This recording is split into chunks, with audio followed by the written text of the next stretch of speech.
지역화폐에 대해서 좀 말씀을 드릴게요.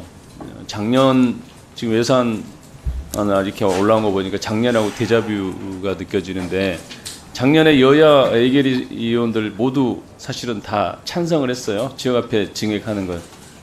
작년에도 전액 삭감을 했지 않습니까? 정부 안에. 근데 7,500억 상임위 예산으로 이렇게 해서 최종적으로 3,250억을 이렇게 정부 안에 담았는데 사실 지금 굉장히 민생이 어렵잖아요. 네. 네. 그래서 소상공인들한테 대출을 연장해주고 현금 약간의 현금성 이렇게 지원해주고 이런 것보다 더 중요한 게 소상공인들의 매출을 늘려주는 게 제일 중요하다 이렇게 네. 생각하거든요. 대출 백날 연장해줘야 매출이 올라야 뭐 빚도 갚고 할 거 아닙니까? 그래서 지역화폐 반드시 필요하다. 그리고 정부의 재정 부담도 그렇게 크지 않습니다. 뭐 지역에 따라서 5% 이렇게 하고 5% 돌려주는 지역도 있고 이제 지금 많이 그렇게 하더라고요. 근데 정부가 실상은 5% 정도 지원을 할 텐데 우리 정부가 그러면 이게 부가가치세라는 게 세금으로 다시 환수되는 금액이 1,000억이면 10% 하면 100억 정도의 세금이 들어오지 않습니까? 그래서 재정 부담도 크지 않는데 왜 이 지역화폐를 이렇게 제도 자체를 유명무실하게 만들려고 하는지 좀 이해가 안 돼요. 이게 이재명 대표가 만든 제도라서 이런 건가요? 이런 건가요? 그럴 리가 있겠습니까? 재정 문제 가지고도 설명이 안 되니까. 그 이제 잘 아시다시피 지역 화폐라는 것이 이제 지자체별로 자신의 책임과 판단 하에서 발행을 해오던 것이었는데 코로나19로 인해서 소상공인 보호, 소비 촉진을 위해서 한시적으로 국가 재정 지출을 이제 늘려온 거기 때문에 코로나19가 종식된 마당에서는 이제 어느 단계에서는 이제 좀 정리를 해야 되기 때문에 그런 거시적으로 입장이기 때문에, 보면요, 네. 정부 재정에 큰 부담이 없다는 겁니다. 네. 네, 정부가 지원을 해도요.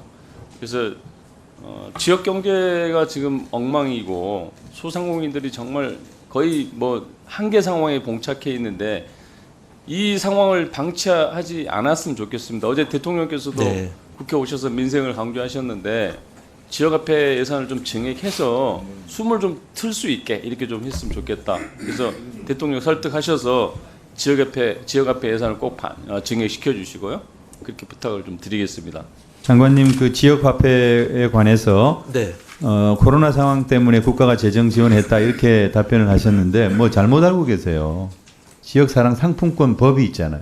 네. 지역사랑 상품권 법에 보면은 국가는 지방의 재정을 지원할 수 있다. 네. 이렇게 돼 있고 그 근거에 의해서 하는 거거든요. 네. 기초는 광역에게 요청하고 광역은 행안부에 요청해서 네. 행안부 장관은 기재부 장관하고 협의를 해가지고 국비를 반영하도록 돼 있는 건데 그 시스템이 있는데도 지금 안 하려고 하는 거예요.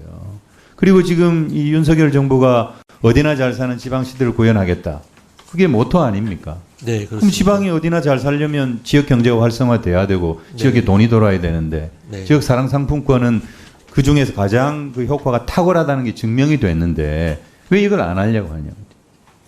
그러니까 우리 그렇죠? 행안부가 네. 의뢰한 분석 보고서에도 명확하게 나와 있어요. 1% 공급이 증가하면은 매출액이 8.33%가 증가하고 종사자 수는 2.1% 증가하고 고용도 증가하고 매출도 증가하고 그래서 적어도 전년도 수준 7,053억이 전년도에 반영된 건데 그 정도는 반영해야 된다 이렇게 생각합니다. 어떻게 보세요? 그러니까 아까 제가 드린 말씀도요. 그 코로나19를 계기로 해서 국가 지원 규모를 늘려왔다는 것이고요. 그러니까 왜 이번에 다 삭감했냐 말이죠. 아니 코로나19가 이제 종식이 됐으니까요. 그리고 또 한 가지는 뭐냐면은 지금 연구 보고서 결과에 의하더라도 지역사랑 상품권이 확실히 효과가 있습니다.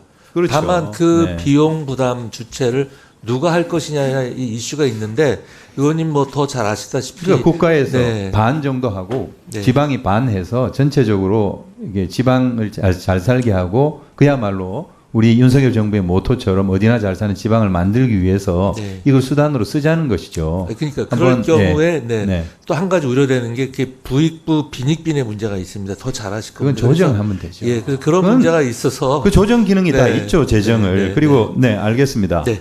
네, 그 정도 듣고요. 네. 그 지난 국정감사 때도 지적을 여러 차례 했는데요. 앞에서도 말씀이 드셨고 윤석열 정부가 2023년에 24년에도 지역사랑 상품과 국비 예산은 전액 미편성 이렇게 했습니다. 행안부가 발주한 연구 용역에서조차도 지역사랑 상품권이 서민경제 활성화에 효과적이다라고 하는 것이 확인이 되었고 국감 과정에서도 대구광역시장, 충청북 도지사도 예를 들면 정부의 국비 지원이 필요하다고 이제 공감을 하셨고 그 국감을 하면서 전국을 다니면서 서울시장 그리고 인천 광역시장 등도 그에 공감하는 말씀들을 이렇게 하신 바가 있습니다. 근데 장관께서는 지역사랑 상품권은 지역의 책임하에 지역 예산을 하는 것이 옳다라는 입장을 여전히 이제 고수하고 계신 그런 상황인데요. 제가 현장을 다니면 많은 분들이 코로나 때보다 지금 더 어렵다 이런 이야기들을 하십니다. 그런 얘기는 좀 들어보셨습니까? 네. 그 코로나 당시에는 재난지원금도 있었고 그리고 지역사랑 상품권도 활발히 유통이 되어서 그것이 큰 도움이 됐는데 지금은 너무 위축되어 있다라는 평가입니다. 게다가 내년에는 이 정부 예산안에도 교부세가 올해보다 11.3% 줄어들 것 같고 그렇습니다. 또 올해 주기로 한 조차도 사실 다 못 주고 있는 그런 상황이어서 지방자치단체의 예산이 훨씬 더 어려워질 형편인데 과연 장관님이 보시기에 이 상황에서 지자체가 자치 예산만으로 지역사랑 상품권을 발행할 수 있을 것으로 보십니까? 어떻게 보세요? 그러니까 22년의 경우 작년의 경우를 보면은 약 2조 가량을 발행을 했더라고요. 아니, 저기 지방자치단체가 부담한 금액이. 네. 그래서 10% 할인율을 적용한다면 자체 그러니까 22년 기준으로 한 20조 가량 규모의 그러니까 규모가 확실히 전년도보다는 대폭 줄어들 수밖에 없었던 상황인데요. 올해 만약에 또다시 이렇게 된다면 지방자치단체 재정 상황이 어려진 상황에서는 더 줄어들 수밖에 없다라고 이제 전망이 되는 겁니다.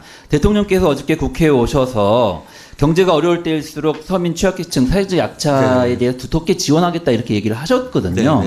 저는 과감하게 지역사랑 상품권에서 국비 편성을 하시는 게 대통령이 말씀하고 계신 얘기를 실천으로 옮기는 그런 과정이다.